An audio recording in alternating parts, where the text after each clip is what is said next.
15 engineers tried and failed, but his nanny solved it in 30 seconds. What the single dad CEO did next. The modern glass conference room at Sterling Automotive buzzed with frustrated energy. 15 of the company's top engineers stood around the central workstation, their faces showing the strain of 3 weeks spent chasing a software bug that threatened to delay their revolutionary electric vehicle launch by 6 months. Nathan Sterling, CEO and single father of 6-year-old Lily, paced behind the group with controlled tension. At 34, Nathan had built Sterling Automotive from a garage startup into one of the most innovative car companies in the country. But today, he felt powerless against lines of code that refused to cooperate. "Run the diagnostic again," said Dr. Michael Chen, the lead software architect, his voice carrying the weariness of someone who had been staring at screens for far too long.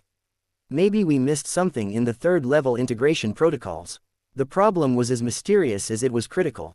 Their advanced driver assistance system worked perfectly in isolation. But the moment it interfaced with the vehicle's main computer, everything crashed. 15 brilliant minds had spent countless hours analyzing every line of code, every connection, every possible point of failure, and they were no closer to a solution. "Sir," Nathan's assistant appeared at his elbow. "It's almost 6 o'clock. Should I call Miss Bailey and let her know you'll be late again?" Nathan glanced at his watch, feeling the familiar weight of trying to balance fatherhood with running a company. "Actually, ask her to bring Lily here. I promised we'd have dinner together tonight, and at this rate, I'll be here until midnight." 20 minutes later, the conference room door opened quietly. A woman who looked distinctly out of place among the sea of engineers entered. Allison Bailey appeared to be in her late 20s with blonde hair braided back practically and wearing a simple white shirt that had clearly seen better days. Yellow cleaning gloves protected her hands, and she moved with the efficient grace of someone who spent her days managing an energetic 6-year-old. Daddy Lily Sterling burst through the door behind her nanny, immediately running to Nathan with boundless energy. "Allie and I made cookies, and we saved you the ones with extra chocolate chips." Nathan's face softened completely as he lifted his daughter, momentarily forgetting the crisis that had consumed his entire day. "That sounds perfect, sweetheart. Just let Daddy finish this meeting and then we'll have our dinner and cookies." "What's everyone looking at?" Lily asked with the curiosity that children brought to everything interesting. "We're trying to fix something very complicated," Nathan explained gently. "Like when your favorite toy breaks, but much harder to understand." Allison stood quietly near the door, holding Lily's backpack and clearly trying not to intrude on the important business meeting. But Nathan noticed the way her eyes moved to the large monitor displaying the problematic code and how her expression shifted from polite disinterest to focused attention. "Miss Bailey," Nathan said, "please don't feel like you need to wait. I know you probably have evening plans." "Actually, Mr. Sterling," Allison said quietly, "if you don't mind me asking, what exactly is the problem you're trying to solve?" Dr. Chen looked up from his keyboard with barely concealed frustration. "It's a software integration issue," he said in the tone usually reserved for explaining complex topics to people who wouldn't understand. "The autonomous driving system crashes every time it attempts to communicate with the primary vehicle network." Allison nodded slowly, her gaze returning to the code on the screen. "May I take a look?" The question hung in the air for a moment, creating an uncomfortable silence as 15 highly educated engineers processed the idea that their nanny was asking to examine their work. Nathan noticed the exchange of glances, the slight smiles that suggested his employees thought Lily's caregiver was being presumptuous. "Allison," Nathan said gently, "this is pretty specialized stuff. We've had our best people working on it for weeks." "I understand," Allison replied, her voice carrying a quiet confidence that made Nathan look at her more carefully. "But sometimes fresh eyes see things that familiarity misses. Would it hurt to let me look for just a moment?" Nathan studied this woman who had been caring for his daughter for 8 months. Realizing that despite spending every evening in her company, he knew very little about her background beyond her excellent references and Lily's obvious adoration for her. "Of course," Nathan said, gesturing toward the workstation. "Please." The engineers stepped aside with patronizing courtesy, clearly expecting this to be a brief distraction before they returned to their serious work. Allison approached the monitor, her yellow-gloved hands moving to the keyboard with a familiarity that immediately caught Nathan's attention. For 30 seconds, Allison stuttered the code in complete silence, her eyes scanning the lines with focused intensity. Then without fanfare, she began typing. Her fingers moved across the keyboard with fluid precision. Someone who thought in code as naturally as spoken language. Within moments, she had navigated to a section of the program that the engineers had examined countless times. But she was looking at something specific, something that had apparently escaped their notice. Here, Allison said quietly, pointing to a particular line of code. You have a memory allocation conflict in the handshake protocol. The autonomous system is trying to access the same memory space that the primary network reserves for security functions. They're essentially fighting over the same resource. Dr. Chen leaned forward, studying the area she had indicated. But we've checked the memory allocation dozens of times. The addresses are clearly defined and shouldn't overlap. They don't overlap in static allocation, Allison explained patiently. But look at what happens during dynamic scaling. When the system load increases, the autonomous functions expand their memory footprint, and that's when they collide with the security protocols. She made a few quick keystrokes, adding what appeared to be a simple buffer zone between the two systems. Try running it now. The room fell completely silent as Dr. Chen initiated the diagnostic program. Everyone watched the monitor as the two systems came online, began their communication protocol, and for the first time in 3 weeks, connected seamlessly without a single error message. That's impossible, whispered one of the junior engineers. We've been over that code section hundreds of times.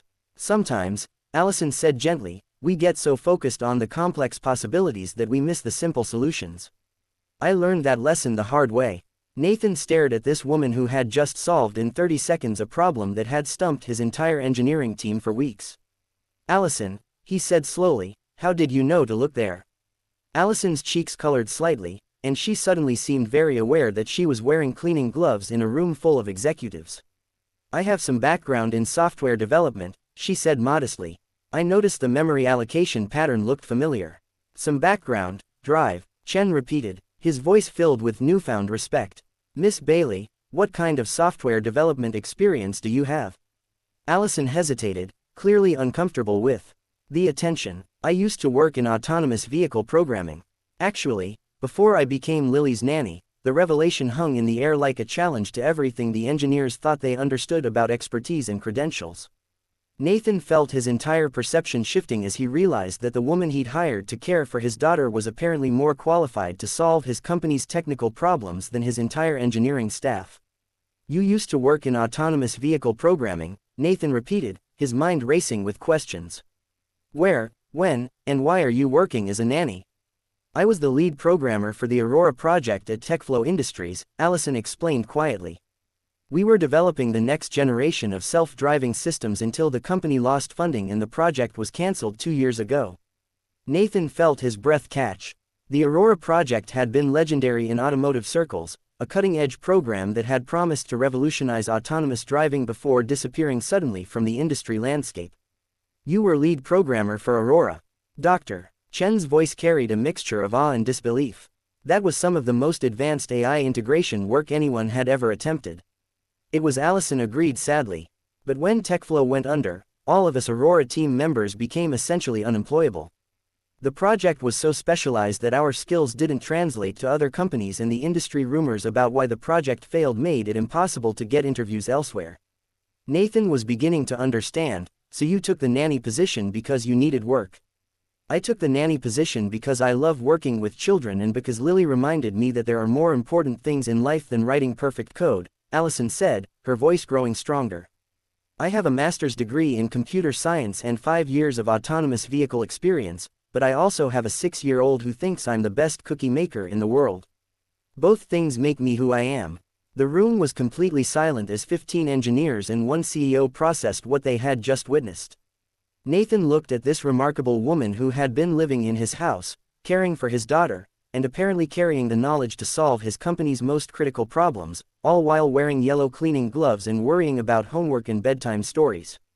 Allison, Nathan said carefully, would you be interested in a different kind of position here at Sterling Automotive? Allison glanced at Lily, who had been watching the entire exchange with wide-eyed fascination. Mr. Sterling, Allison said quietly, I appreciate the offer, but Lily needs stability in her life. She's already lost her mother, and changing caregivers again would be difficult for her. Who says anything about changing caregivers? Nathan replied, his mind already working through possibilities. What if we created a position that allowed you to do both? Chief of Autonomous Systems Development with a schedule that ensures you're still here when Lily gets home from school. The offer that Nathan extended to Allison revolutionized not just her career but the entire culture at Sterling Automotive. As Chief of Autonomous Systems Development, she brought an approach to problem solving that combined technical brilliance with the patience and creativity that came from years of explaining complex ideas to a curious 6-year-old. But more importantly, she continued as Lily's caregiver, creating a unique situation where the company's most innovative engineer was also the person who helped with homework, organized playdates, and made chocolate chip cookies for important business meetings. 6 months later, when automotive industry magazines wrote about Sterling Automotive's breakthrough in autonomous vehicle technology and their revolutionary approach to work-life balance, they focused on innovative management techniques and cutting-edge engineering solutions. But Nathan always smiled when he read those articles, knowing that the real story was much simpler and much more human. Sometimes the most valuable expertise comes not from the people with the most impressive titles, but from those who understand that solving complex problems requires both technical knowledge and the wisdom that comes from caring for what matters most. And sometimes the best business decisions happen when we recognize that the most important qualifications aren't always the ones listed on a resume, but the ones that come from understanding that brilliance often wears yellow gloves and measures success not just in code that works, but in children who feel loved and secure. In a world that often mistakes credentials for capability, Allison Bailey had reminded everyone at Sterling Automotive that the most innovative solutions often come from people who see problems differently. Not because they lack expertise, but because they understand that the most important systems we build are the ones that support human connection, growth, and the recognition that everyone deserves to be valued for the full range of their gifts.